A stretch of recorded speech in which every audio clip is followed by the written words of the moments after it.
The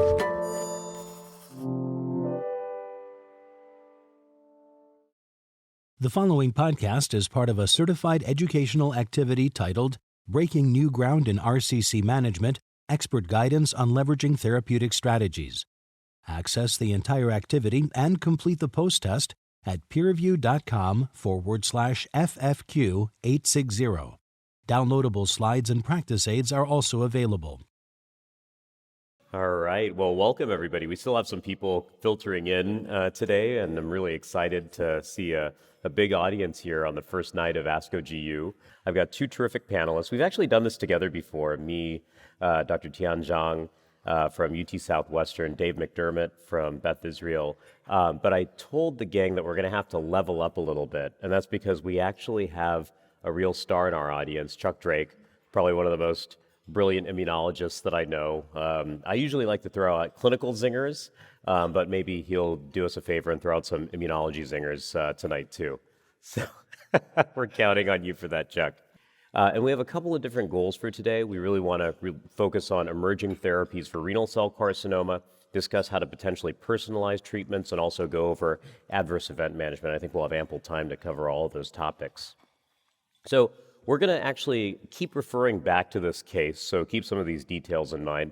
This is actually a case that Tian put together, 67-year-old gentleman who presented initially with a 9-centimeter left-sided renal mass. The patient ultimately underwent surgery, showing a pathologic T3 lesion. You can see the histology there, clear cell with some sarcomatoid features, no rhabdoid features. The patient recuperated well at that point in time, no adjuvant therapy really available or considered.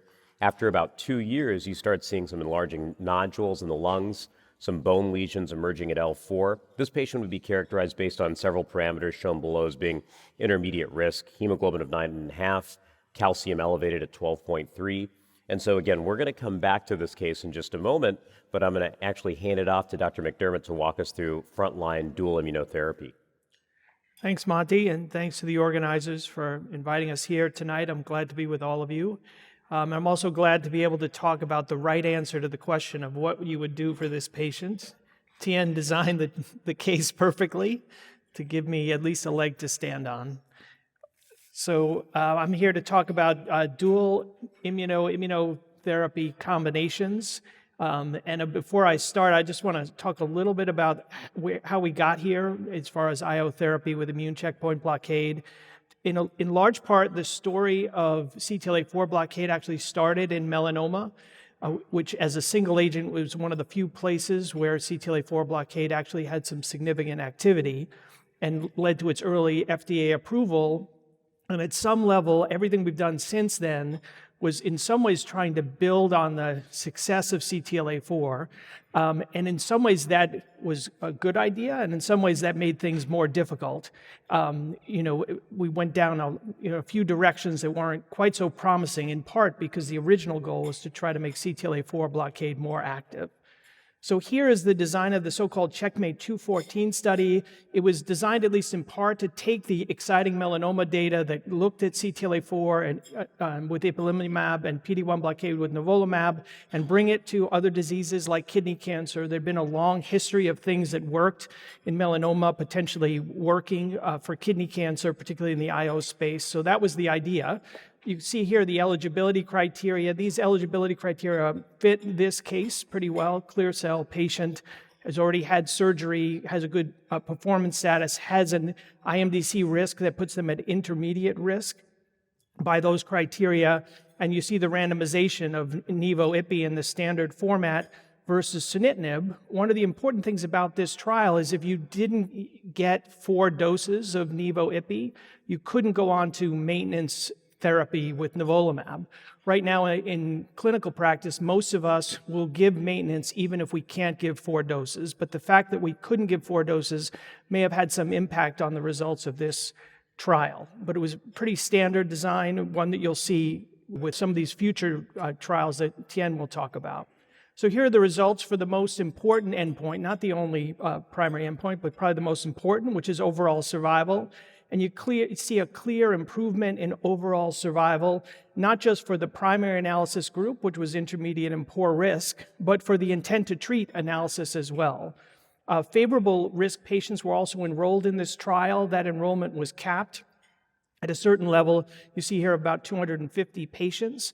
And early on, the survival looked more favorable for the sunitinib group and favorable risk. But you can see as these curves have matured, Nivo-Ipi is looking better as we get closer to 5 years for survival. And that's one of the important parts about this story and most immunotherapy stories is the data. If you have an active regimen, the data actually gets better with time. Those longer endpoints like long-term overall survival here, and we'll talk about PFS in a second, actually are like a fine wine. They get better with time. But one of the issues with immune therapy is the benefits can be durable, which is great, meaning they can often last after you stop treatment, but so can the toxicity. So we wanted to measure both of those things from the start of treatment. So we actually developed this new endpoint we call treatment-free survival, which is a way of sort of measuring both the good and the bad of immune therapy over time and breaking down survival into a number of different categories. So here you're looking at that same survival curve that I just showed. And if you look at the purple area, that's the time patients are alive on therapy, so in this case on Ipi/Nivo. In blue is the time they're alive and not on therapy, so-called treatment-free survival. And then in gray, they're alive but on subsequent treatment. And those hatched areas are the times that they're alive in those categories and having side effects. And one important aspect of this is the side effects can continue even when treatment is given to improve them. So what did we see when we looked at treatment-free survival? This is in the intermediate and poor risk group. At 60 months, you see not just improved overall survival for the Nivo-Ipi cohort compared to sunitinib, but twice as much treatment-free survival. So from the start of treatment, you were twice as likely to be alive off drug if you started with Nivo-Ipi on this study. And that sort of gets at one of the potential strengths of this analysis, is it doesn't focus just on the winners, it doesn't focus just on the positive, and it starts from the start of treatment so that you can sit down and use this talking to a patient and say, well, with Nivo-Ipi, you're more likely to have side effects, but you're twice as likely to be alive off drug. And for some of those some patients, that's a risk they're willing to take, others not so much. So it adds information we think can be useful in clinical decision-making. Looking at progression-free survival, here's what we saw across the different groups. And this is another interesting part of this story at the 5-year point, is the PFS curves for some of these subgroups seem to have flattened out towards the tail, meaning patients have yet to progress, almost a third of patients in the case of the intermediate and poor risk group up to 5 years. And some of these patients have yet to progress and are off treatment as well. So that sort of sets a bar to compare potentially in the future of, can we improve on that? Can we build on Nivo-Ipi in hopes of improving both overall survival and progression-free survival? When looking at response rate with 5-year data, the response rates, as you'll notice after Dr. Zhang talks, are not as high with Nivo-Ipi as they are with the VEGF-PD-1 combinations. You see them here around 30% for the intent to treat group, over 40% for the intermediate and poor risk patients, which is an exciting feature of this IO story, is some of these drugs work better in some of our worst prognosis patients with some of the most aggressive tumors. And also we're seeing complete responses here, 12% in the entire population. But probably more importantly, you see the duration of response, which has not been reached for several of these categories. So if you're fortunate enough to have a deep response, often those translate to several years later, which is obviously something our patients are certainly looking for. So we talked about why I got to give the talk on the right answer for this trial of what you would do. It comes down to this slide right here. Tian was nice enough to include sarcomatoid features, if you remember, in that case. And right now, despite lots of effort, probably the best biomarker that predicts for outcome with PD-1-based therapy, and certainly for Nivo-Ipi, is sarcomatoid features in your tumor. Prior to this era of immune checkpoint blockade, those patients with sarcomatoid features did universally poorly. Number one, they had very short survival. They often responded less well to VEGF blockade strategies. So when we saw data like this, we were shocked. But you see this story in other tumor types as well. These aggressive tumors often generate an immune response from the patient. So they have immune cells surrounding them, but they can't kill the tumor unless you can block PD-1 or PD-L1. And when you do, you see high response rates, so 60% in this subset analysis, high CR rates, over 20%, and that tail on the curve for a very aggressive disease. So not every patient benefiting. Clearly, we need to do better. But if you have a patient with sarcomatoid features, they almost certainly need to get PD-1-based therapy, and I would argue probably Nivo/Ipi as well. As I mentioned a couple of times, this is not all about efficacy. The downside of immune therapy is toxicity, and certainly when you add CTLA-4 to PD-1, you increase the side effects. You probably double the likelihood of getting severe side effects. And these side effects have variable timing, as shown on this slide. So here are some of the common side effects and when they tend to happen. Unfortunately, these are not absolute guidelines. They give you a sense, though, of a few important things when you're educating your patient. For example, the side effects don't always happen with the first dose. Sometimes it takes 2 or 3 doses to happen. Patients absolutely need to tell you when they're having new side effects, and if they don't, they can get into big trouble. So for example, if they have diarrhea and don't call about it because they assume it's going to resolve on its own, they can get into significant trouble. The opposite is also true, which is if you have immediate interaction for some of these side effects, you can dramatically improve side effects. In the early days, maybe 10 years ago when these agents were first being developed, we were very hesitant to give immune suppression to patients having severe side effects because we were afraid we were going to shut off the anti-tumor response, much like you see in, for example, with allo bone marrow transplant for patients, for example, with AML. If you suppress those patients who are having graft versus host disease, they're more likely to recur. That doesn't seem to be the case with immune checkpoint blockade. So early intervention is critically important. One of the interesting things, though, about the side effects is, unlike, say, chemotherapy, where side effects can be cumulative, there are intense side effects, particularly in the first 3 to 6 months, but it's less common for new side effects to develop as you get from 6 months to 9 months or 9 months to 18 months. That doesn't mean you can't see those side effects, because you certainly can, and you need to be on the lookout for them. But in general, patients don't mind coming in for their second year of treatment in the same way they might for the second year of Taxol, for example, because the side effects are not building. Whatever they have, they're usually living with that constellation of side effects, often pretty well managed. But if not well managed, there are obviously patients who have died from immune checkpoint blockade toxicity. So at least in part because of the way the regimen was given on this study, and at least in part because maintenance PD-1 is relatively less difficult to take, when you look at quality of life, over time it seems to improve on Nivo/Ipi. There are certainly some patients on the Nivo/Ipi regimen here that aren't on drug at all, or if they're on therapy, they're only on or on Nivo. So that led to improvements in time over time with quality of life that we've seen in a couple of other studies. And I'd just like to finish up with this last sort of concept that's been looked at in several studies, both the Omnivore study in the US and the Titan trial that was done in Germany, and here the HCRN study, which is trying to dial out the side effects of CTLA-4 by looking at single-agent nivolumab in patients like this who have not had prior treatment. And this is a trial that was led by Dr. Atkins and will be updated on Saturday with some new data on treatment-free survival. Patients on this study started on single-agent PD-1. If they had an inadequate response, ipilimumab was added in hopes of sparing patients ipilimumab if they didn't need it. And what did they see? Well, they saw some encouraging efficacy results with single-agent Nivo in this trial. but probably fewer complete responses than if you had given both drugs up front. Obviously, this is not a randomized study. Similar results were seen in the Titan trial and the Omnivore study.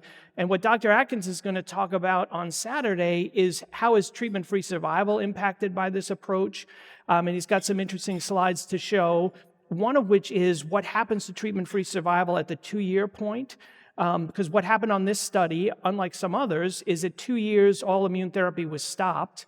And what do you see there? Well, you see significant improvement in treatment-free survival, because there's nothing better for that condition to create treatment-free survival than stopping therapy. And in some of our patients with kidney cancer, they can actually stop, particularly if they're in response to treatment. So this is, we're back to the case. I don't think I need to talk about this, but I have the right answer because of the sarcomatoid features. That's all I'm going to say. Terrific, Dave. That was outstanding. Thank you. As I like to do in these sessions, I love to throw a couple of zingers out there, following our discussions of these various topics. So, and maybe I'll pose this first one to you, Tian. Let's change the scenario a little bit here and assume that this was a good risk patient. So let's say that this patient, instead of, progressing within a 2-year window, let's extend it out a little bit to maybe 5 years. Let's say that hemoglobin, calcium, et cetera, was all normal. Would Nivo-Ipi still have been the right answer for this patient? It's a great question, and as Dr. McDermott showed us, the favorable risk population certainly was included in 214, so it's an option, but I think we have multiple options for favorable risk disease now. And what gets me is favorable risk disease seem to be more angiogenically driven. If you look at the clustering effects, the transcriptomic data, the favorable risk population is probably more enriched for angiogenically driven tumors. So is it an option? Absolutely. So Ipi-Nivo, I think when we were talking about these options, favorable risk disease actually poses a lot of quandaries, right? So we can say, well, we could shoot for a complete response and think about Ipi-Nivo in this front-line setting, but we know also favorable risk disease is angiogenically driven, so maybe we should use a VEGF-IO combination. So what do you do? I talk to the patient about all the treatment options, and then I help them guide and do a shared decision-making. I've given Ipi-Nivo for favorable risk disease, but I've certainly also given VEGF-IO combinations. Yeah, good answer. And I've talked to patients about it. I ran into one scenario of a favorable risk patient who really, wanted to sort of take on Nivo-Ipi and develop this really complicated autoimmune cerebritis. It was quite challenging. Having said that, in this scenario, if it were good risk, I'd tend to favor TKI-IO. I'd probably go with a regimen like Cabo-Nivo, which we'll talk about in just a moment. But what about you, Dave? Good risk patient? Well, I think I know what you're going to say, but I want to hear you say it. Oh, sure. Well, I probably would give this patient a chance at just immune checkpoint blockade alone, either single agent or combo. That answer is easier to give now than it was, say, 2 or 3 years ago. 2 or 3 years ago, when we had the early data from Cabo-Nivo and Axi-Pembro, clear improvements with the early endpoints. There's nothing that beats those regimens on response rate and median progression-free survival. But over time, if you just look at overall survival for, say, Len-Pembro or some of the other regimens, right now the hazard ratio for overall survival, as you guys know, is over 1 in favorable risk, which I don't quite understand. I would love to understand that, but it's hard to argue that it improves overall survival in your case compared to just sunitinib alone, or TKI alone. So it's not wrong to say you could just give a TKI to those patients, although I don't think any of us are really doing that. But it's just hard to understand why we haven't improved survival in those patients. And now, with 5 years of follow-up, as I showed, some of the Ipi-Nivo data looks better in favorable risk. Not necessarily dramatically better than sunitinib, but hazard ratio for OS is less than 1, barely. And the PFS curves are starting to cross a little bit. So I think there's more evidence for Ipi-Nivo, even though it's not, indicated or approved in that setting. So I think my argument's a little easier than it was a couple of years ago. Okay, interesting. I mean, great defense. One thing that's coming up more often nowadays, is the follow-up analyses of the Nivo-Ipi trial, and we see this tail on the curve, as you pointed out, with about 31% of patients on that graphic, out at the 5-year mark. But question for you, Dave. I've heard Tom Powell's on Twitter. I love Twitter. You knew I was going to bring this up. Great. He talks about, sort of that number at risk. If you follow the bottom portion of the curve there, you see those numbers dwindling to about 10% of the original study population, as you get out to those more distal longitudinal endpoints. What do you think about that? Are we really seeing 30% of patients who remain progression-free at 5 years, or is it really a smaller fraction of those individuals who originally enrolled? Well, here's what I would say. I think most trials that we do and most companies that do those trials and the FDA focus on the early outcomes, and we don't spend nearly as much time on patients in long-term survival. We often lose those patients to follow-up, because particularly if they're off treatment, they don't come back to clinic or they don't need to, or, so we, as a field, we need to, now that we're seeing long-term survival, which in some, we never thought we would have a 5-year median, for our patients. Now that we're seeing that, we have to follow these patients better. So if Tom is saying, or you as Tom are saying, maybe we're not 100% sure what's happening to those patients, I would say, sure. We need to do a better job. We need to be sure how many of those patients have truly progressed versus not, how many are lost to follow-up. We need more clarity. That said, I think all of these trials have the same issues.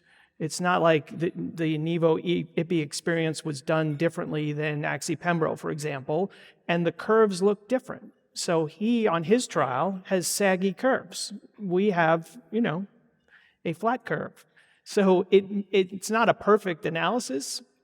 We need more data. We need to push. If I could add a point to Tom's in the back of the room there. Yeah.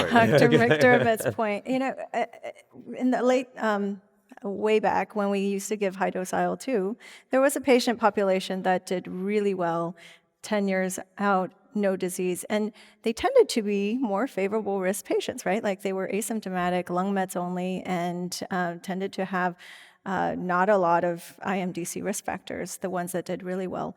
So, they seem to be a population seems to be immunogenic. It's just hard to figure out who those patients are. So what do you think, Tien, when you're sitting down with the patient and you're discussing the data here, is it fair for us to sort of bring up these 5-year outcomes with Nivo-Ipi and suggest that there's a third of patients who are still progression-free, or is that curve just too unstable?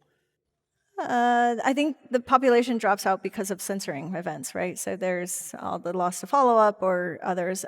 But there are patients 5 years out that are either on single-agent Nivo or they're off treatment and they're doing well. So I think for these are patient population curves. We cannot, fully predict for that one patient sitting in front of us where they're going to be along the curve. Okay, so those were my softball questions. Now the hardball questions, okay? Okay. So, let's take this scenario and let's make it more contemporary. Let's say this patient had pathologic T3 disease. They actually got adjuvant pembrolizumab in this scenario. And let's make this a little bit more interesting. 2 years out, sure, you could make a case to, consider that patient IO naive potentially. Let's say they actually progressed 1 year out from their adjuvant pembrolizumab. Dave, what are you going to do for this patient? Well, there's potentially a condition which we'll call PD-1 deficiency, for the sake of argument. There are patients, we all have them. I'm writing that down. Come off for, right, we just trademarking it. There are patients we have who come off immune therapy, oftentimes for side effects, who then progress 6 months later or 12 months later. I saw someone like this in clinic just this week, who when you reintroduce it, both the side effects and the anti-tumor effects sometimes return.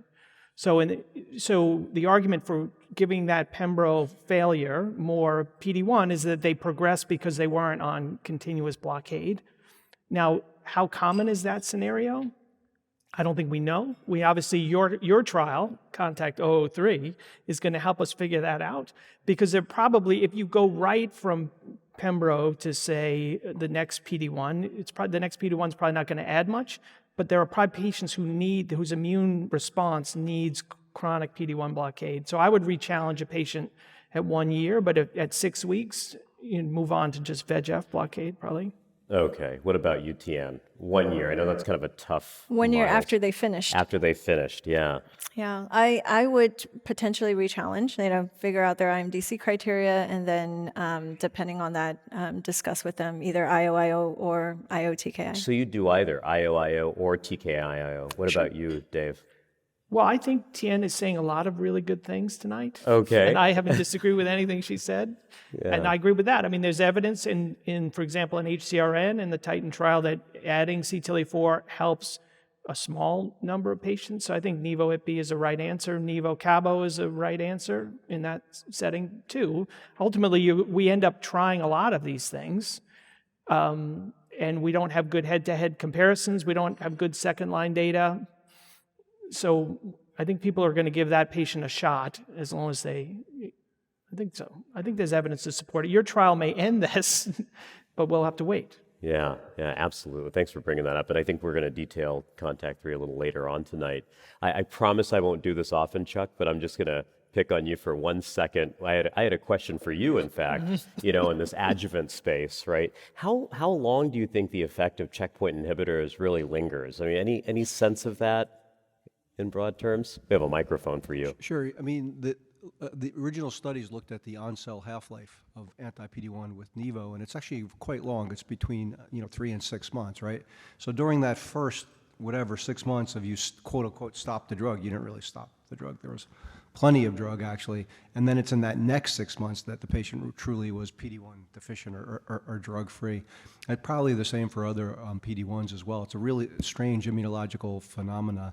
I think that the answers I would totally agree with, actually. The only thing is you say to yourself, like, look, if they were steady, if they were in response on anti-PD-1, is adding anti-PD-1 sufficient, right?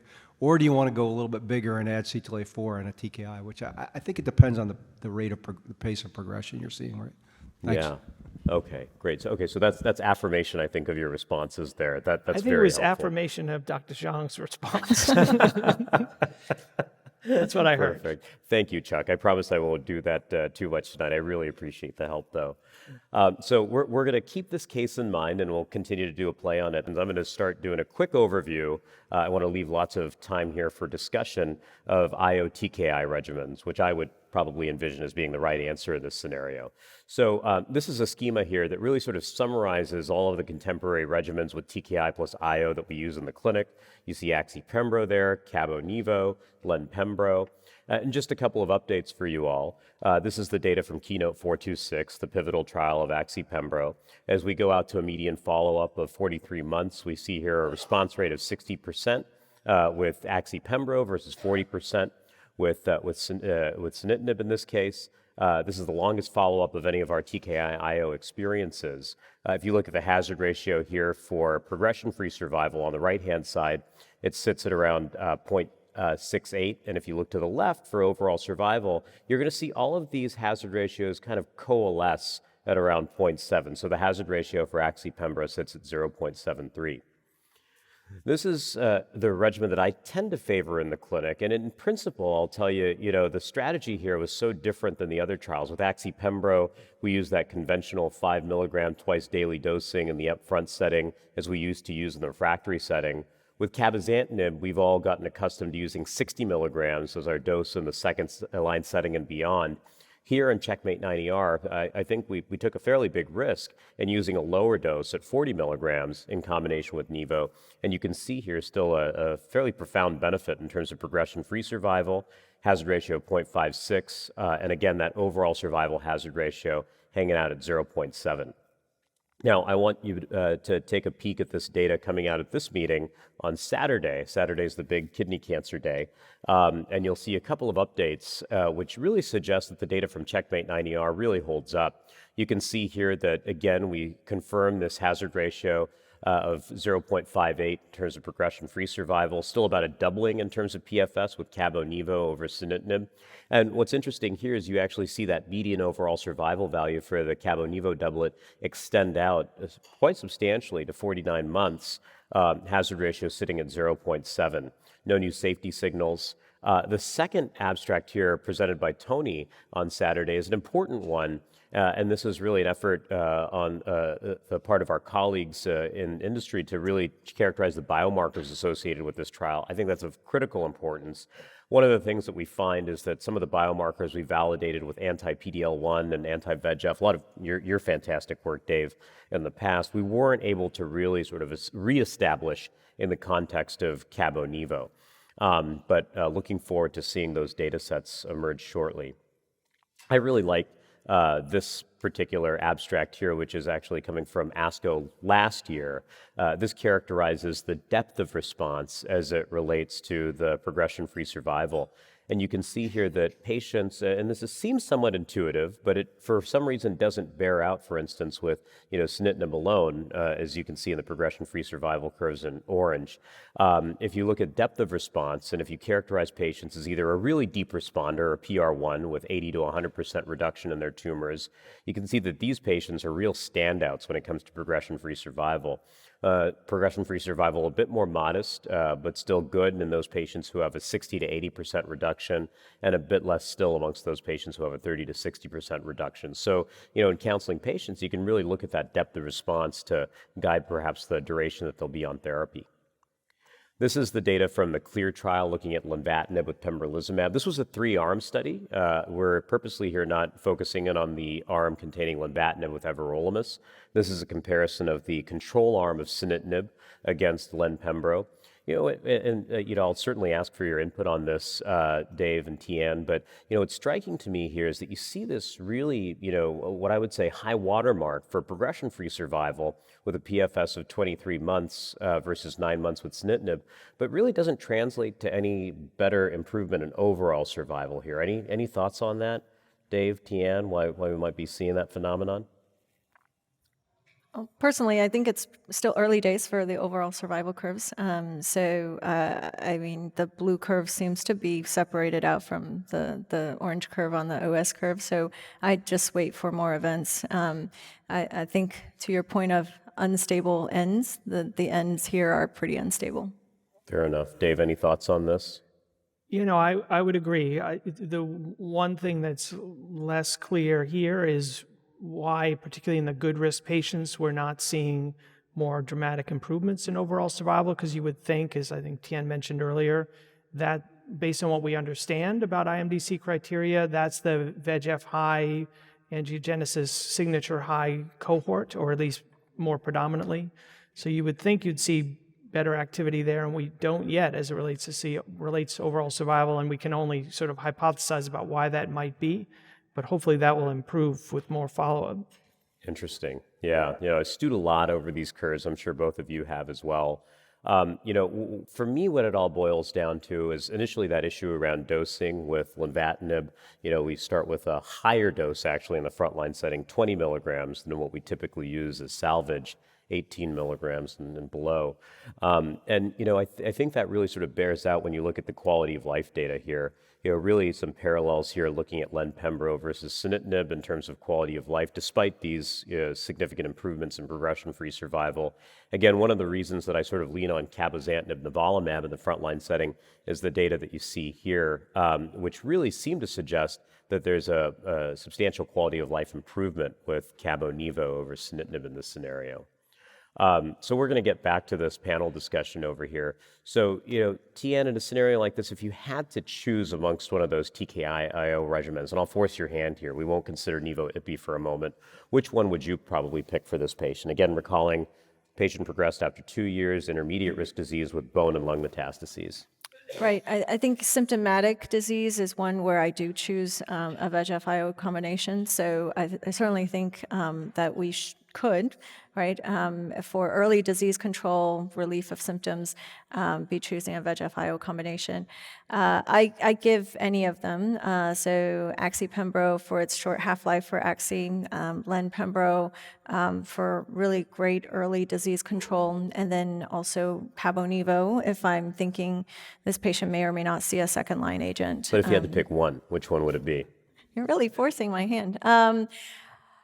Probably, if I had to choose one, probably I would guide them toward Len-Pembro. And we currently actually have the LITESPARK-012 trial open, so it's a perfect setup to say, and we have a triplet trial open that you may be a really good candidate for, and this is the control cohort. So I like it for that reason. Got it. So based on some of those study-related considerations, what about you, Dave? If I forced your hand and I said, can't give Nivo/Ipi in this setting, what would you suggest? I agree with what Tien said. For symptomatic patients, particularly very symptomatic patients, there's nothing that gets control over the disease faster than IO-TKI. I think Nivo/Cabo is a reasonable approach in this patient, in part maybe because of the bone lesions. I wouldn't say that we know that Cabo works better for bone lesions. There's a lot of debate about those, sort of forest plots that you see. But it certainly doesn't work less well in those patients, and that's a place where we often have, challenges in the clinic about managing patients' bone metastases. So anything that might give us more control in that setting is critically important, because usually patients who've developed one or two bone lesions are on the way to getting others. So they need an aggressive, multidisciplinary approach, including systemic therapy. So Tien, just as you're about to have a conversation with this patient about what systemic regimen to go on, your pathologist runs in the room and says, wait a minute, I made a mistake. Original pathology is papillary renal cell carcinoma. That's a pretty big mistake. That's a big mistake. Big mistake. What do you do there? And sometimes we see these patients, with external pathology, right, where we ask for pathology review. But my pathologists don't run in the room very often. Maybe they do at City of Hope. I think if papillary, the best evidence, of course, is your trial, PapMed, and thinking about Cabo versus sunitinib in the upfront setting. So certainly cabozantinib monotherapy is our standard right now. And then PapMed-2 just opened, so it's randomizing patients to Cabo alone versus cabozantinib with atezolizumab. So I think those are really good options. Yeah, but actually that wasn't the pathology attending. It was actually the fellow that ran into the room. And so the pathology attending runs in, Dave, and says to you, wait a minute, this was not papillary, it was chromophobe. Okay. Chromophobe. So what would you do for this patient if it's recurrent chromophobe? Well, I think as we all know, there's not a great standard of care for chromophobe patients, unfortunately. There are some clues at what might work. So in the Keynote 427 study, for example, we looked at all comers, non-clear cell kidney cancer. There was a small cohort of chromophobe patients on that trial, and there was, I think, about a 10% response rate with single-agent PD-1. So we think that PD-1 might add for a small subset of patients, so that it makes sense to explore that. The other sort of small slice of data that I used to help guide therapy came from, I think it was Tom Hudson's trial of lenvatinib everolimus, where he looked at a cohort, maybe about 40 or 50 people with chromophobe, which is an enormous trial by our standards for that group. I'm not sure it was that big, but the point is the response rate was north of 40%. So that is another combination that we use. But ultimately, we need to understand much better what's driving these tumors, because we're just throwing therapies that we have available for clear cell against a tumor that's very different genetically, biologically. We need to do much more research there, and it's great that the folks at Casey Cure and others are supporting that research more. Yeah, no, absolutely. One of the few granting opportunities for chromophobe comes from Casey Cure, which is just terrific. Okay, so I'm going to keep moving on here. So this is actually a little lesson we're going to shift over to in terms of toxicity management. And for those who don't know about this, Tien actually hosts a terrific podcast, which is called Checkpoint. Checkpoint Now, MD. Checkpoint Now, MD. Yeah, it's on Apple, iTunes, and a couple of other Spotify. So wherever definitely, if you you're like on your to your phone right now, podcast. go ahead and download it. She didn't pay me to say that, by the way, but Thank you, Monty. Terrific podcast. But this patient actually presents at week 12 for checkpoint inhibitor dosing. You started them on a TKI IO regimen, any one of the three that we discussed. And they note the sudden onset of 3 to 4 days of watery diarrhea about 4 times a day. No fevers, mild crampy abdominal pain, but the patient just appears to be generally unwell. You check liver function tests, everything's normal, just mild elevation in the BUN creatinine, presumably from dehydration. What would you do in this scenario, Tien, to manage this patient? Yeah, I think if colitis and diarrhea is the one where there are overlapping toxicities of TKI and immunotherapy. So the easy thing is to hold the TKI, hopefully as a short-acting one, and give it a couple of days, see if the diarrhea improves.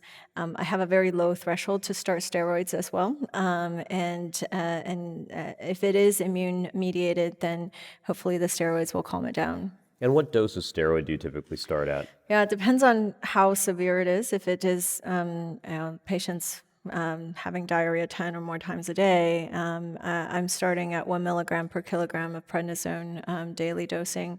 If they're really dehydrated and is showing up and having maybe acute kidney injury from it, or then they're in their hospital in their presentation, I'm often starting Solumedrol or at 2 milligram per kilogram dosing. And in the very refractory setting, also thinking about disease-modifying agents like vedolizumab.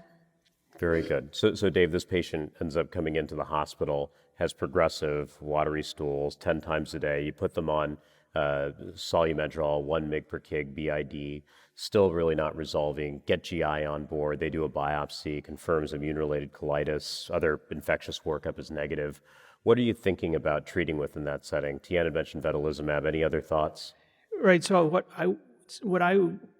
that's how sort of we used to manage it. Nowadays, if someone comes in with colitis, I'm sort of treating first, biopsying second, because particularly at our institution, if you wait for the scope, if you wait for the biopsy result, it's often the patient's sort of cycling down the drain, which is not good. So it's not easy to get some of these drugs inpatient at our institution, but we use infliximab, for example. We would ramp the dose of the Medrol up, maybe to 2 milligrams per kilo. It's close to you can have an emergency situation, so you really need to act fast and sort of ask questions later, because if you wait for all the data, it can be too late to get control over it, and then patients will spend weeks on steroids and with long tapers. But gets to the point about the TKI in question. One advantage of axitinib pembro is if you're trying to figure it out, it's the Axi or the pembro. Well, the Axi goes away in the 24 hours, for example, where these other agents don't. So newer agents with shorter half-lives will make good sense, and I know that has a shorter half-life, and that would be good for our patients to help manage this kind of scenario. Yeah, XL092. Is that the real name? I like Daughter of Cabo. So we're going to play around with the scenario a little bit, and I'm actually going to get your advice on something that I'm contending with right now in the clinic. So, let's change the scenario here. As opposed to GI or gut-related toxicity, let's envision that this is a patient who you see in the clinic, AST and ALT are up in the 300 range, right? You stop TKI therapy, continues to rise, right? So you get the patient started on steroids, AST and ALT are still on the rise. What sorts of therapies are you thinking about in that particular setting? Maybe after you've exhausted, inpatient use of Solumedrol. Tian, maybe I'll start with you. Yeah, our hepatology experts like other immune suppressives like mycophenolate mofetil. So Cellcept is a really nice one for LFT abnormalities, and it seems to work pretty well. So we tend to get it started even before we ramp up the steroids. If it's a week or two and the LFTs are not decreasing, we'll add Cellcept on. Very good. What about you, Dave? Any tips in that setting? Tien keeps giving all the right answers. But what I would say, the one advantage of hepatitis over colitis is the absorption is not an issue of the drugs. Whereas with colitis, part of the reason you need to admit them is because if they have bad colitis, they're not absorbing the oral therapies. So you need to. Hepatitis can be managed more as an outpatient, I think. In my experience. Well said. Yeah, absolutely. We probably don't have time to go through all of these scenarios here. But as David pointed out, Tian, you gave a perfect answer. Holding the TKI seems to be sort of the strategy to discern toxicities when you're on a TKI-IO combination. These are a list of useful guides: ASCO, NCCN, SITC, ESMO. I actually tend to use the ESMO guidelines more than any of the others. I find it to be maybe the most prescriptive and the easiest to use in this setting. And I love to sort of distribute that amongst the fellows That's a really good one. This is some fantastic data courtesy of Dina Battle and Casey Cure, and this provides the results of a patient-directed survey on the use of dose reductions, which is a really critical strategy in this particular setting. I wanted to highlight some of the data here. This really inquires amongst patients whether or not dose reductions are being frequently utilized in the clinic. As you can see from the first row of pie charts there, about 2/3 of patients are actually having some discussions around dose reductions with their physicians. And most seem to suggest that these dose reductions are quite helpful. I like these patient perceptions at the very bottom here, patient views related to oral dose reductions. As you can see here that many patients did have some relief with dose reduction. But there are concerns that emerge around worrying or reducing efficacy. But what do you tell patients in that setting, Tian, when they say to you, gosh, I really don't want to reduce my dose of Cabo or Lenva or what have you, because I don't want to compromise the efficacy? Right. We have that quite often. I think it's certainly a real life scenario where patients are afraid to go down on the doses because they're afraid that they're not going to achieve the same efficacy, right, of the treatment. I try to counsel them that, in many of the trials, the doses were adjusted based on toxicities, that sometimes patients have differing clearance, and so their pharmacokinetics may differ, and so their exposure actually over time, it might be higher than others, and so adjusting for toxicity certainly is indicated, and it's really the dose density of time on treatment overall that I think really matters in the long run rather than the actual dose that they're on. So I would certainly titrate their doses to manageable toxicities. Certainly someone who has florid mucositis, not eating and losing weight really should have their dose adjusted and to a reasonable dose where toxicity can be managed. That makes perfect sense. Absolutely. We're going to shift gears here away from toxicity and actually talk about triplet therapy in the context of renal cell carcinoma. We're going to spend just a couple minutes talking about the data from Cosmic 313, which I give a lot of credit to as being really the first trial of its kind to explore triplets with a contemporary control arm of Nivo/Ipi. So this was a randomized study looking at Nivo/Ipi with or without cabozantinib in previously untreated patients. You can see here, and this is key to keep in mind, the study actually met its primary endpoint of progression-free survival. You can see that in the curve in the top left here, hazard ratio for progression-free survival was 0.73. This ran a little bit counter to my expectations. My suspicion was that we were really going to see benefit with this triplet therapy regimen amongst those patients with really aggressive disease, poor risk disease. And what really sort of bears out on the right-hand side is something that runs counter to that notion. You can actually see that the patients with poor risk disease didn't seem to really derive as much benefit with the triplet. You look at that intermediate risk population there, and you can actually see that that's really where I think this PFS advantage is derived from. The OS analysis is still pending. We haven't seen any overall survival data. We're actually going to see some further data based on IMDC risk from Tom, who we've cited a couple of times here tonight on Saturday. So I'm really eager to see what that shows. Toxicity. We don't really outline a lot of the toxicity here, Dave, but I know you're well familiar with the data. Give me your sense of toxicities associated with this triplet. Well, I think when you add Ipi to any regimen, you add IO toxicity. I think one of the issues here was, are you going to amplify any TKI-related toxicity? We've certainly seen that with other combinations. So one of the earliest ones, as you know, was pazopanib, pembrolizumab. That was one of the first VEGF TKI combinations. There's a lot of excitement about that, and that didn't get into randomized trials in part because of the hepatotoxicity. We seem to be amplifying the hepatotoxicity that you sometimes see with pazopanib.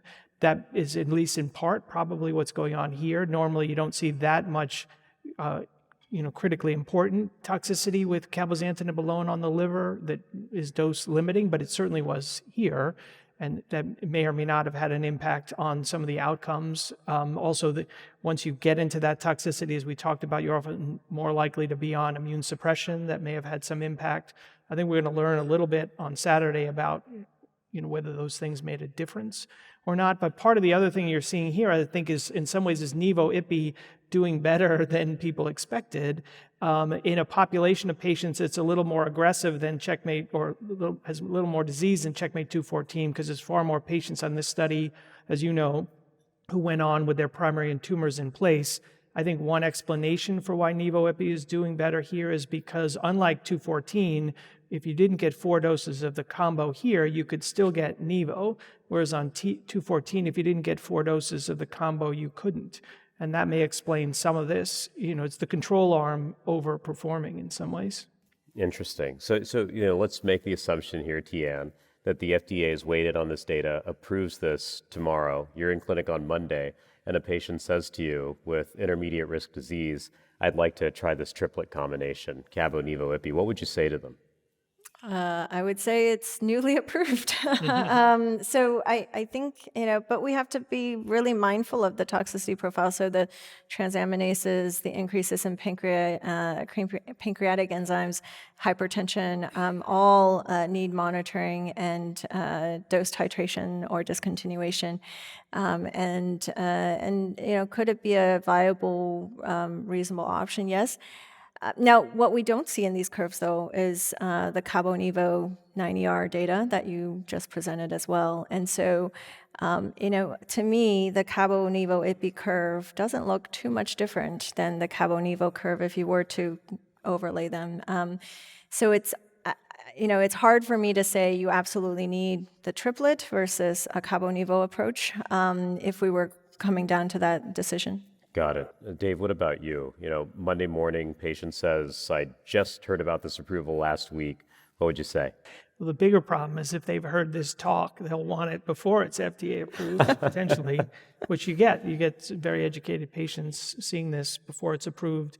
I think the question for me is, obviously this is more difficult than getting Cabo-Nivo. It's probably also more difficult for the patient than getting Nivo-Ipi. So then the question is, why would you put the patient through something that's more of a challenge for them?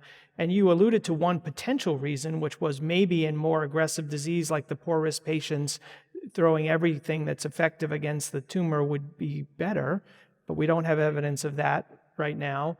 If we saw higher CR rates than you saw with Nivo-Cabo or Nivo-Ipi, that also might be a reason to push towards remissions for patients, but we don't see that yet. I mean, we need to see more in this regimen than we've seen so far for it to be, I think, broadly applicable for most of us. I completely agree with both of you guys. Yeah, just a lot of sort of unanswered questions, including OS, which is, sort of a big elephant in the room, with this particular trial. Having said that, we do have other triplet therapy trials on the horizon. So Tian had actually pointed out LIGHTSPARK-012, which looks at this triplet of lenvatinib, pembrolizumab, and belzutifan. We've already discussed Cosmic 313.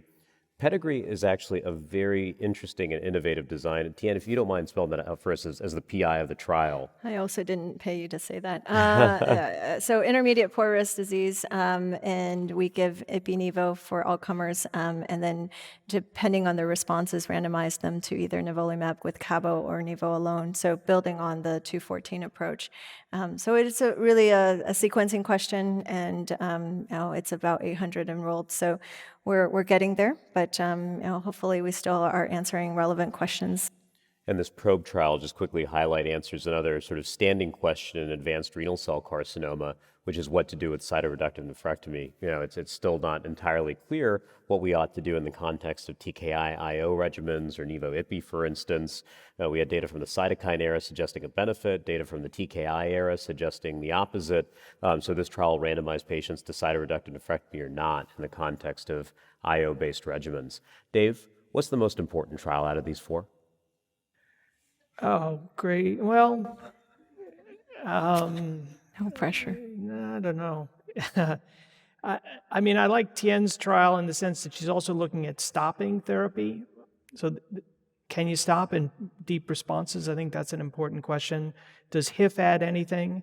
It probably does. I'm not sure that's the place that I would use it in a triplet. It's hard to pick which one I don't know. They're all answering great questions. Yeah, they're all important, but I can't pick one that's more important. Okay, the right answer is Tian's trial, most important trial. That's what She's standing right here, Dave. that's what I started with. I started with that. I appreciate that. Thank you. Okay, I'm going to transition over to Tian to walk us through sequencing therapy in the refractory setting. Tian? Great. Thank you, Monty. All right. So your patient has had frontline therapy, and now what do we do in refractory disease? I'll start with some key phase 3 trials in refractory kidney cancer. Here you see 5 of these. The first 3 are TKI monotherapy treatments, so AXIS with axitinib versus sorafenib, METEOR with cabozantinib versus everolimus, and then the most recent one, TiVo-3, with tivozanib versus sorafenib. So all of 3 were registrational approvals, and so we have all 3 monotherapies now in the refractory setting. Checkmate 025, of course, was our first PD-1 inhibitor in kidney cancer, so we have to give a nod to that. And we do have nivolumab alone in the refractory setting as well. Cantata was interesting. Many of us had high hopes for adding a glutaminase inhibitor to modify metabolism in refractory kidney cancer. And so this trial tested the glutaminase inhibitor telaglenastat with cabozantinib versus cabozantinib alone, and unfortunately did not see an improvement with a combination. So I think cabo as a control cohort is a really high bar to meet. So from here, we go into tivozanib for TiVo-3. The registrational trial for tivozanib was done now in the immunotherapy era, where many of these patients had prior immunotherapy combinations and still showed an effect for tivozanib in the refractory setting. Many people will say, well, this was based on versus sorafenib as a control cohort, and we don't give a lot of that, but it is one of the potential options. And you see on the right the treatment effects and the adverse events from tivozanib. Certainly hypertension is a class effect of VEGF agents, as are fatigue and some diarrhea, but the diarrhea, hand-foot syndrome actually looks better when compared against sorafenib. All right, so going more into TiVo-3, this is the overall survival curve on the right, on the left here, where hazard ratio was improved of tivozanib versus sorafenib, and then with extended follow-up, you see the hazard ratio is drifting down a little bit with actual events occurring. So the most recent update was in May of 2021, where the hazard ratio was 0.89. So this study was hedged on more the progression-free survival, but it has also panned out with overall survival endpoints. So what about a combination approach? A lot of us are asking this question, right? If we know something works in the frontline setting, could we also use it in the refractory setting to add VEGF with immunotherapy agents? So tivozanib was combined with nivolumab in a phase 1/2 study in the frontline setting and also beyond. With the last data cutoff was at 19 months, and the median progression-free survival was improved. And actually, you see the 2 cohorts are previously treated in the blue and treatment naive in the purple, but median progression-free survival was about 19 months for treatment naive patients. As we look at TiNivo-2, so this is an ongoing trial that's open and accruing across the world, this is a combination of tivozanib with nivolumab and refractory metastatic renal cell carcinoma compared with tivozanib monotherapy. So certainly ongoing and accruing in prior 1 or 2 lines, so in the 2nd or 3rd line therapy for refractory disease. I liked this study from the Memorial Sloan Kettering group where they looked at lenvatinib with pembrolizumab in the refractory setting. This was all patients with metastatic clear cell kidney cancer in the refractory setting. On the far right on the table here is the immune checkpoint inhibitor pretreated population, 104 patients here, 58% of whom had objective responses. You see no complete responses, but the majority of these patients achieved a partial response. And what's interesting is the disease control rate was very high. 96 of these patients, or 92% of them, achieved disease control, which I think in the refractory patient population is really important. No growth is success in that patient population. What about cabozantinib and atezolizumab? So Monty, you were very involved in the COSMIC-021 basket trial. The phase 1b portion did have a cohort of clear cell kidney cancer that showed an impressive objective response rate of 58%. Again, we see really good disease control or better, no growth in their target lesions on this waterfall plot on the left. And now we, CONTACT-03 is enrolled, fully enrolled with atezolizumab and cabozantinib randomized against cabozantinib alone. High bar, as I mentioned with Cantata study, but I'm hopeful that we'll see results of this soon with a primary endpoint of progression-free survival. So stay tuned. What about HIF-2 alpha inhibition? So we've seen some really good disease activity of belzutifan in the VHL population. How about here in refractory kidney cancer? There was a phase 1/2 study that showed belzutifan had an objective response rate of about 25% in this refractory patient population with a median progression-free survival of about 14.5 months. You see the waterfall plot here. Many of these patients also achieved stable disease or better. There are about 20% or so had progressive disease as best response. And then can we combine these, right? So we saw the results of one of these combination cohorts, belzutifan with cabozantinib, and we used 2 efficacious drugs in the refractory setting and enhanced their benefit. And here, belzutifan and cabozantinib had an objective response rate of about 31%, median progression-free survival almost 14 months, and a median overall survival about 2 years. And if you look at the waterfall plot, 87% of these patients had disease control or better, and so certainly also an active and I think efficacious combination that has a lot of legs. So ongoing studies with belzutifan, there's a phase 3 study called LITESPARK-005 that's randomizing refractory clear cell kidney cancer to either belzutifan or everolimus in the refractory setting. I believe this is fully enrolled and we're awaiting data. And then also LITESPARK-011. This is also refractory disease, 2 or fewer previous lines of treatment randomized to belzutifan with lenvatinib compared against cabozantinib. So certainly more data to help us understand the role of belzutifan in the refractory setting.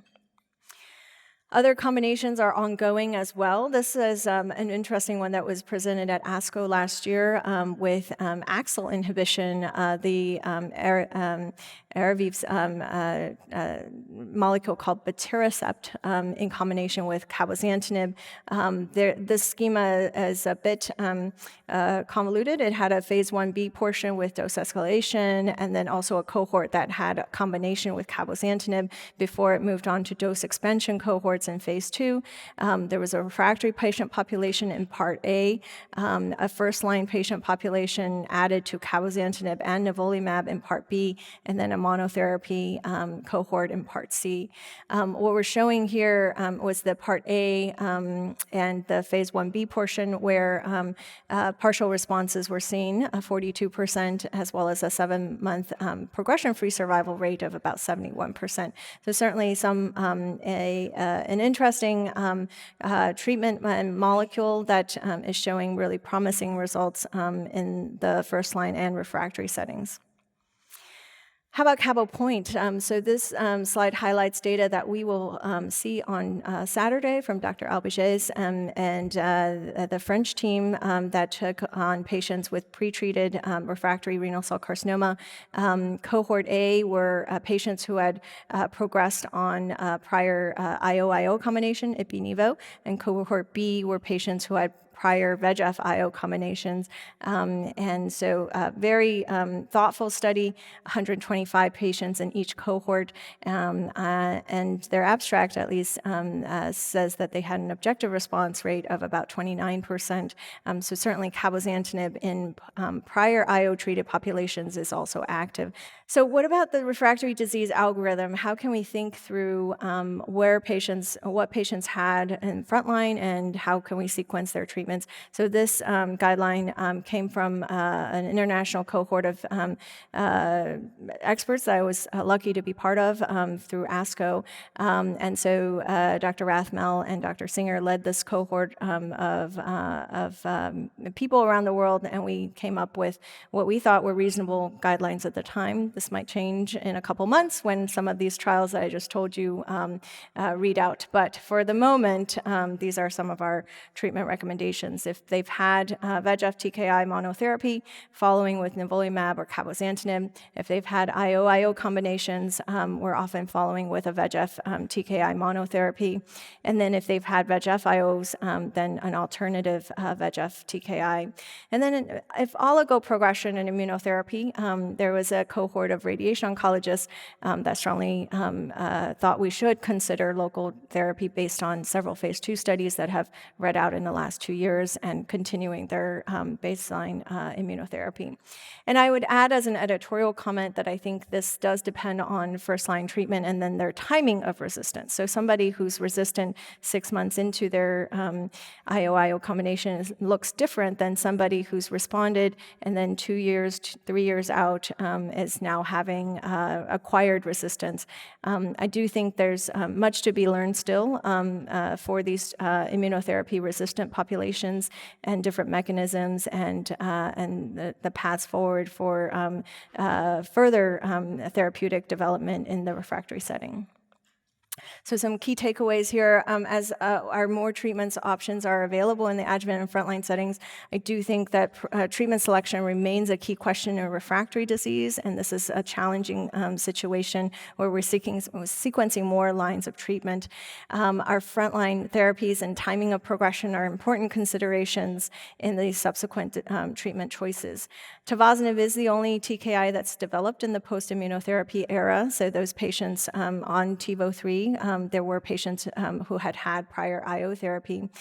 Lenvatinib pembrolizumab is the only published IO-TKI combination to date, and insight into second-line TKIs, I'm looking forward to Cabo Point on Saturday. And there are multiple ongoing trials. We've highlighted a couple here, Pedigree, Contact-03, and TiNivo-2, where when they read out, hopefully they'll also give us insights to treatment sequencing. And with that, I'll turn it back over to you, Monty. That was terrific, Tia. We've done this together a couple of times, and I learned something new every time I hear you give this presentation. That was terrific. Let me ask you guys something. So something that I've kind of taken to doing recently is that if I start with Cabo-Nivo in the frontline setting, which I probably do in the majority of my patients, in the second line setting, sometimes I get a little stumped. I traditionally have gone with lenvatinib everolimus, but it's a tough regimen. We've done some dose finding studies there, haven't really made a lot of headway in terms of managing some of the toxicities. So I've actually turned to tivozanib, particularly for patients that are frail. So Cabo-Nivo followed by tivozanib. Thoughts on that, Tien? Is that reasonable, you think, or? It's as reasonable as we have so far. I think certainly tivozanib is a good choice for patients who are maybe frail, but also in the post-IO combinations, especially if you've used cabozantinib up front. I also like Joe's data from Memorial for lenvatinib and pembrolizumab in that setting, again, depending on whether they've had a response or not in the upfront setting. Okay, so I'm going to dovetail on that. So you mentioned len-pembro as sort of a salvage strategy. Dave, in your current sort of standard practice, are you sort of extending IO into the second, third line setting? For many patients, we try it in the second line. In part, we need data there. We may be over-treating those patients. I don't think we try it a third time. But back to tivozanib, as Tien was saying, I think one of the advantages of tivozanib, it's a very, very potent VEGF inhibitor, probably one of the most potent we have. It's also cleaner than some of the other drugs we have, so it's less multi-targeted, which I think narrows the toxicity profile a little bit, which particularly as you get to second and third line is really important because patients are more beat up by what they've been through, and it's harder to get full doses of drugs that have lots of side effects into those patients. Absolutely. I promised I wouldn't do this, but Chuck, can I pick on you again with the question here? So, we've talked about this concept of, IO followed by IO. Can you give us your sense of that? Is if a patient's progressed on a frontline TKI IO regimen or even Nivo/Ipi, is there good rationale to follow up with another immunotherapeutic afterwards? Well, I think the ongoing trials will tell us for sure. But it's an interesting parallel to think about breast cancer that is HER2 positive, right? And in those patients, studies have clearly shown that even when a patient progresses, you keep the HER2 backbone going, right? And maybe that's going to turn out with these PD-1 regimens. Maybe the Pembro-Len data are actually true, right? That you should keep the PD-1 pressure on in an ongoing sense, actually. I don't think we know, but I think it'll be interesting to find out. And this is a real zinger, if I can throw this one You're at killing you. me, man.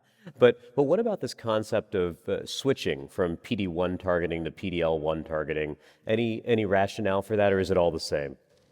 It's like a long story, but remember the PD-1 agents, all the ones that are FDA approved, block both PD-L1 and PD-L2, whereas the anti-PD-L1s only block PD-L1, so there's still PD-L2 pressure.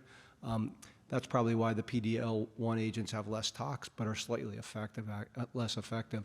I think switching from a PD-L1 to a PD-1 makes sense, but the other way, I'm not sure it makes as much sense. Very interesting. Okay. Chuck is making our jobs easier today. Yes. Otherwise, those zingers would be directed at you. He's also going to be sharing your honoraria as well. I know. No, that's only fair. That's only fair. Thank you so much, Chuck. That was super helpful. So, I did have, a question for you, Dave. I mean, I want you to take out your crystal ball for just a second. We could certainly dwell on this case, but I think it highlights a lot of these scenarios here. I want you to take out your crystal ball. Okay, pretend you're Dave McDermott in 2026. Okay, so we've gotten the readout from the belzutifan versus everolimus study at that point in time. It's positive. Surprise, surprise. Against everolimus. And so now you have belzutifan in your arsenal. So you see this patient. He's been on Nivo/Ipi in the frontline setting. Progresses on, let's say, cabozantinib as second-line therapy. You've got this option of going with tivozanib versus potentially belzutifan as third-line therapy. What are you going to pick there? Well, I think the VEGF refractory setting is probably a setting where belzutifan will not be awesome. My sense is the patients who respond to VEGF blockade, the overlap between those Venn diagrams of HIF and VEGF, they're probably the same group of patients or a very similar group of patients. So I would imagine, I wouldn't be surprised, for example, if that randomized trial showed somewhat less activity of belzutifan in the pivotal trial than we saw in the phase 1 because of that. I think we as a field need to figure out who benefits from HIF inhibition and who doesn't, and try to move that single agent approach as early as possible, because I think that where it's going to work the best is early. It's going to work the best in good risk patients, for example, but it can only get there if we have selection tools, and we've not been very good at coming up with predictive biomarkers. I've certainly spent a lot of time flailing away at developing that, but in the case of HIF inhibition, that's targeting the tumor. And so, as opposed to these other things, which are targeting the microenvironment, so we may be able to come up with a better genomic marker for HIF response. But until we do, I think it's more likely in that scenario, to come back to your question, that you're going to go VEGF as a second line approach before you go to HIF, based on what we're likely to see in the randomized data. Whereas if you could bring that drug early, people would use it more, and I think it would help the patients, because in general, patients feel better, in my experience, on a HIF inhibitor than they do on a VEGF inhibitor from a quality of life point of view, because the toxicity profile is unique but more narrow. So let me ask you, and again, I'm going to ask you to pull out your crystal ball here. So there's so many pivotal trials ongoing right now with belzutifan. We have the refractory study, TN, that you'd highlighted in the third line setting and beyond. We've got Len belzutifan versus Cabo second line. We have the frontline trial. Then, of course, we've got adjuvant, pembrolizumab plus or minus belzutifan as well. How far do you think belzutifan will leapfrog ahead? Do you think we're going to see adjuvant use down the line?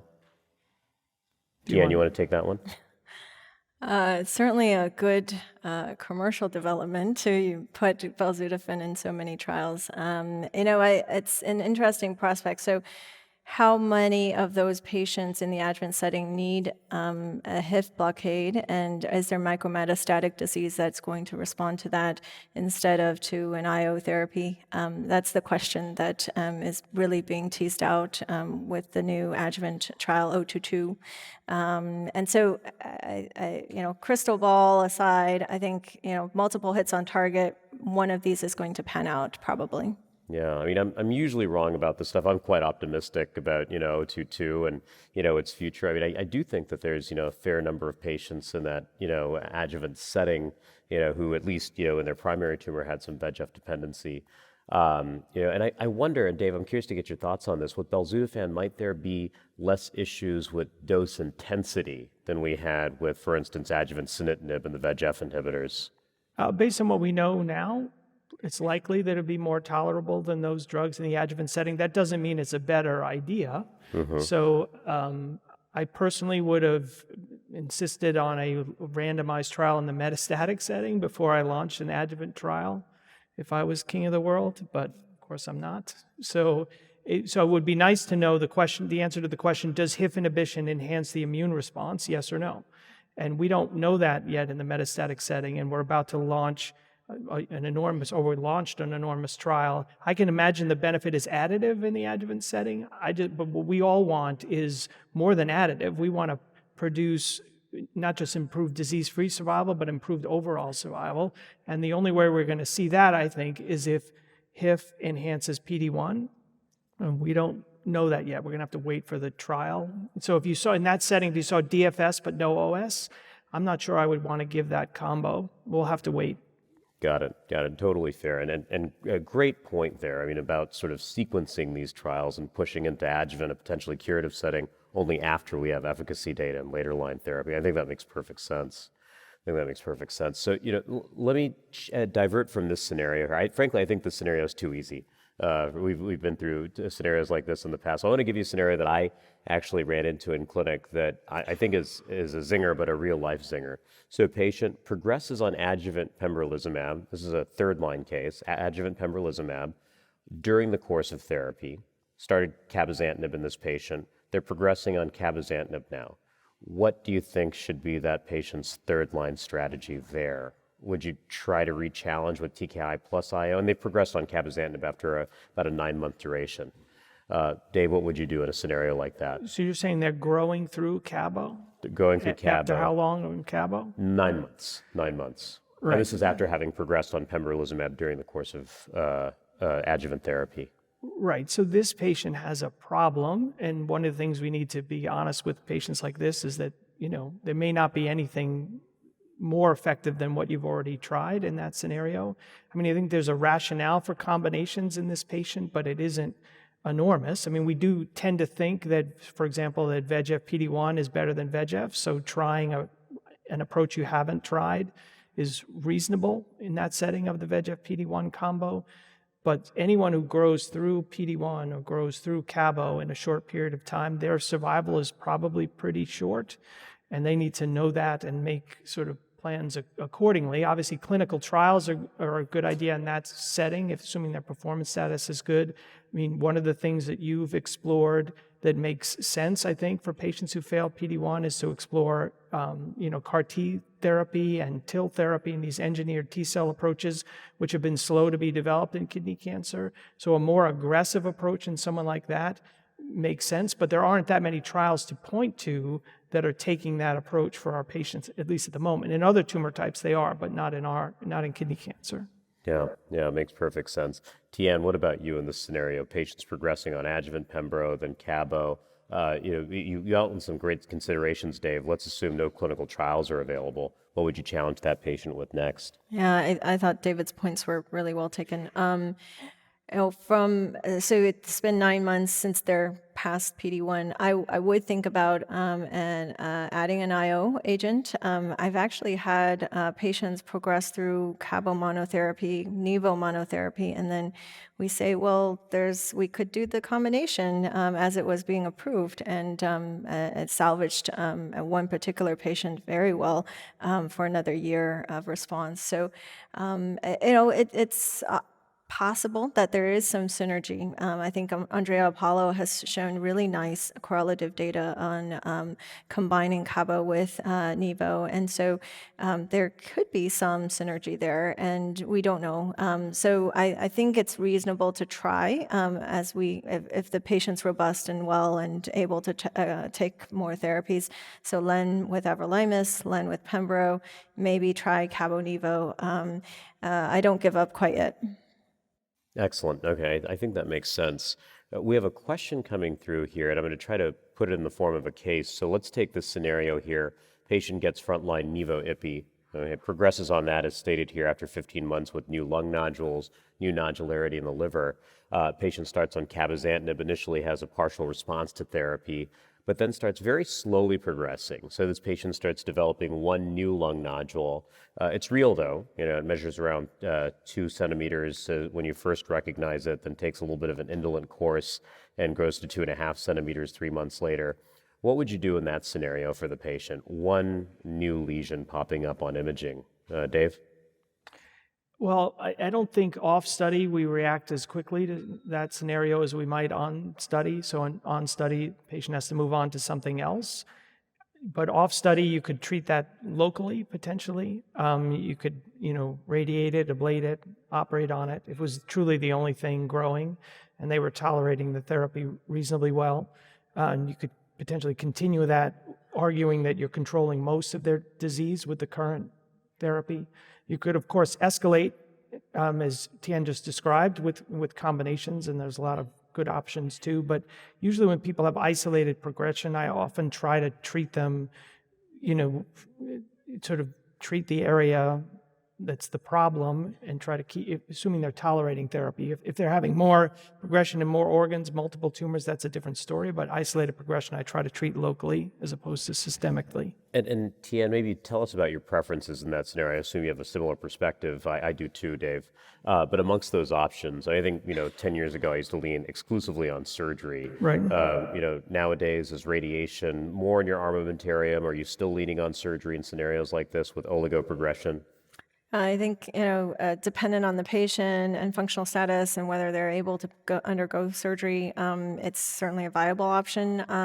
Our radiation oncologists are also pretty aggressive about SBRT, and I think we've come a long way with radiation. And so certainly considering radiation or ablation, if it's a liver lesion, embolization would all be potential options. Yeah, no, that makes perfect sense. I think this phenomenon of oligoprogression is such an interesting one. Is there any sort of line in the sand, in terms of using surgery or radiation in these scenarios of oligoprogression? I mean, Dave, if we wanted to kind of give the audience here, somewhat of a definition of oligoprogression versus, frank progression otherwise, how would you put it? So a single nodule, one organ system, slow relative over time, as you described in this patient's case, asymptomatic. Patients who are symptomatic are a very different group of patients. They often can't afford a stoppage of therapy for surgery, for example. That's partly why we lean on some of these other local therapies much more than we used to. I mean, radiation, when I started this 100 years ago, radiation was not a thing we offered our kidney cancer patients. Now, the focused radiation that Tien was talking about is actually very effective at individual lesions. So, that's what we do. You sort of know it, oligo, you sort of know it when you see it. Absolutely. No, that makes perfect sense. So Tien, give me a sense of what you're excited about over the last couple of minutes here. What are you excited about that's on the horizon, perhaps that we haven't focused on today? We talked about belzutifan. You brought up a couple of the novel drugs that are in pipeline as well. If you have a patient out there who's, sort of exhausted some of the available options, what are some of the early phase clinical trials that you're keen on? Well, there's a lot of attention on some of the stellar trials, for example. So I'm interested in those. Sometimes also some of the antibody drug conjugates, and then also novel immunotherapeutics. There was a phase 1 cohort that was presented by Laurence at ASCO last year, also with a bispecific targeting CTLA-4 and PD-1, and so that's potentially efficacious molecule even in the refractory setting. So I'd love to see that further. And how about you, Dave? Stuff on the horizon? So we haven't been great at developing biomarkers from human specimens, but we are learning about new targets from human specimens in kidney cancer. So, for example, Tam was alluding to this, there are novel IO targets that are probably worth exploring. For example, LAG3 is one of those. It's already shown to be effective. Adding it to PD-1 in melanoma, it makes good sense to try it. In kidney cancer, there are novel forms of CTLA-4 that were presented at the SITC meeting, which are showing activity in combination with PD-1 in non-mutated colon cancer, which suggests maybe they might offer something more than we see with IPI. We mentioned some of the cellular therapies; those are going to be harder, probably, to develop than others. But there's a lot to do. But I think a lot to test. But I think as a field, what we need to start doing with our patients is once they get to a certain point where we no longer have therapies that can prove survival, we still need to be offering them these trials, because that's the only way we're going to make progress. That's such a fantastic point. And a lot of the younger companies that I'm working with as we're designing eligibility, what I'm really trying to reinforce is that after you progress on a TKI IO regimen right now, there's really no obvious standard of care, and if a patient has reasonably slowly progressive disease, it might be a good interval to try something rational in the context of a phase 1 clinical trial. If I could put a plug in those refractory trials, I always say not to limit the number of lines of prior therapies. I think your CAR T cell that you presented at SITC was particularly illustrative. Some of those patients, 10 years since their diagnosis, and they'd had multiple lines of prior therapies. And so if they're fit and functional and well enough to go on trial, by all means, let's enroll those patients. Absolutely. This CAR T phenomenon to me is just so amazing. I mean, we've heard about it for a long time with CD19 targeting CAR T and, lymphoma. We've heard about BCMA in the context of myeloma. I think that honing in on a specific antigen in renal cell carcinoma never really seemed like a possibility. But we just presented the data from CRISPR's CAR T cell CTX130 last year. We had one durable complete response, not a home run, just one patient out of 11 that we reported in the series.